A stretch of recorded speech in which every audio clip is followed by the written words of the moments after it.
بسم اللہ الرحمن الرحیم۔ السلام علیکم۔ سلطان رحمہ اللہ کی حیرت انگیز فیاضی۔ ابلین کا سردار بیلین جنگ حیطان سے بچ کر بھاگ نکلا تھا۔ اس نے سلطان رحمہ اللہ سے درخواست کی کہ مجھے ایک رات کے لیے بیت المقدس جانے کی اجازت دی جائے تاکہ میں اپنے بیوی بچوں کو وہاں سے لا سکوں۔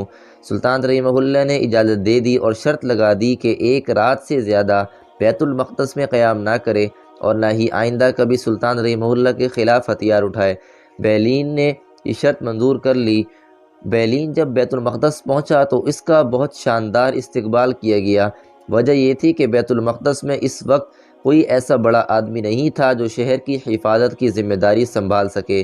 اسے شہر کا گورنر اور محافظ فوج کا سپہ سالار بنا دیا گیا۔ اس نے ان لوگوں سے کہا بھی کہ میں سلطان رحمہ اللہ سے صرف ایک رات کے قیام کی اجازت لے کر آیا ہوں، مجھے یہاں زیادہ دیر ٹھہرنا جائز نہیں۔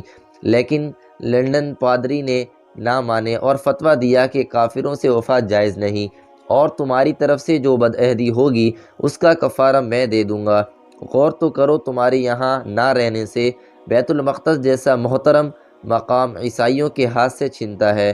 بیلین خود بھی کوئی وفادار شخص نہ تھا، پھر لارڈ پادری کا مدنی اصرار اور لوگوں کی خوشامد سے بے وفائی پر مائل ہو گیا اور اس نے اپنا وعدہ بھلا دیا۔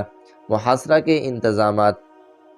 سلطان رحمہ اللہ لازمی طور پر اب بیت المقدس کا محاصرہ کرے گا، یہ بیلین کو اچھی طرح معلوم تھا، اس لیے اس نے محاصرہ کے انتظامات کیے۔ کئی مہینوں کے لیے کھانے پینے اور دوسری ضروریات کی چیزیں شہر میں جمع کر لی گئیں۔ شہر پناہ کی حفاظت کے لیے منجنیقیں اور پتھر پھینکنے والے آلات بہت کافی تعداد میں مہیا کیے گئے۔ محافظ فوج کو لڑائی کی عملی تعلیم دی گئی۔ شہریوں میں حفاظت خود اختیاری کے لیے ہتھیار بانٹے گئے۔ الغرض چند دن کے اندر اندر بیلین کی ہوشیاری سے بیت المقدس محاصرہ کی مصیبتیں اٹھانے کا پورا اہل ہو گیا۔ یہیں بیٹھے بیٹھے بیلین نے سلطان سے ایک درخواست کی، اور وہ یہ کہ اس کے بیوی بچے طرابلس پہنچانے کا انتظام کر دیا جائے۔ سلطان رحمہ اللہ نے اس کی غداری اور عہد شکنی کے باوجود اس کی یہ درخواست بھی منظور کر لی اور اس کے پچھلے گناہ کو نظر انداز کر دیا۔ بیت المقدس پر چڑھائی۔ عسقلان سے روانگی۔ سلطانی جاسوسوں نے سلطان رحمہ اللہ کو بیت المقدس کے باشندوں کی جنگی تیاریوں کی اطلاع بھیجی تو اس نے اپنی تمام افواج کو جو ادھر ادھر پھیلی ہوئی تھی یکجا جمع کیا۔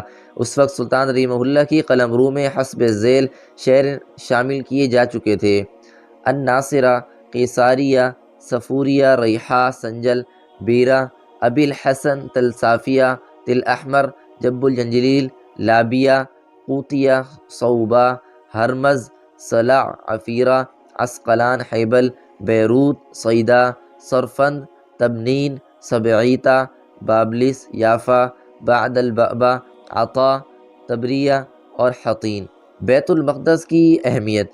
فوجیں یکجا جمع ہو گئیں تو سلطان رحمہ اللہ بیت المقدس کی طرف چلا۔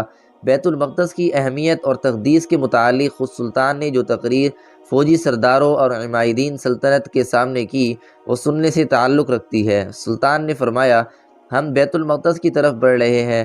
اگر خدا نے ہماری مدد کی اور ہم نے دشمن سے یہ مقدس مقام چھین لیا تو یہ ہماری کتنی بڑی خوش قسمتی ہوگی۔ دوستو، تمہیں یاد رہے یہ مقدس شہر 90 سال سے عیسائیوں کے قبضے میں ہے۔ یہ 90 سال کس طرح گزرے اس وقت اس کی تفصیل کا موقع نہیں۔ مختصر طور پر یوں سمجھو کہ 90 سال یہاں خدا کی بجائے مسیح کی پرستش ہوتی رہی، توحید کی بجائے تثلیث کا ڈنکا بجتا رہا۔ 90 سال کی اس طویل مدت میں کسی مسلمان بادشاہ کو اتنی توفیق نہ ہوئی کہ وہ خدا کے اس مقدس گھر کو تثلیث پرستوں سے چھڑا لے۔ یہ سعادت خدا نے شاید اپنے اس ناچیز بندے کے لیے مخصوص کر دی ہے۔ دوستو، میں تمہاری اعانت کے سوا اتنا بڑا کام کیسے کر سکتا ہوں؟ دوستو، سوچنے کا مقام ہے کہ تمہاری موجودگی میں مسجد اقصیٰ جیسی مبارک مسجد اور بیت المقدس جیسا مقدس مقام، جہاں اللہ تعالیٰ کے ہزاروں انبیاء اور برگزیدہ بندے دفن ہیں، کفن کا مرکز بنا رہے ہیں، کفر کا مرکز بنا رہے ہیں۔ دوستو، بیت المقدس وہی مقام ہے جہاں سرکار دو عالم صلی اللہ علیہ وسلم معراج کی رات تشریف لے گئے۔ یہی معراج کی یادگار میں ایک مقدس قبہ بنا ہے۔ حضور صلی اللہ علیہ وسلم کی سواری یہیں سے آسمان کی طرف اڑی تھی۔ دوستو، بیت المقدس کے تقدس کا اندازہ اس سے کرو کہ اس میں رحمت کا وہ دروازہ ہے جس سے گزرنے والے کے لیے جنت کی بشارت دی گئی ہے۔ یہیں حضرت داؤد علیہ السلام کا محراب اور یہیں حضرت سلیمان علیہ السلام کا تخت ہے۔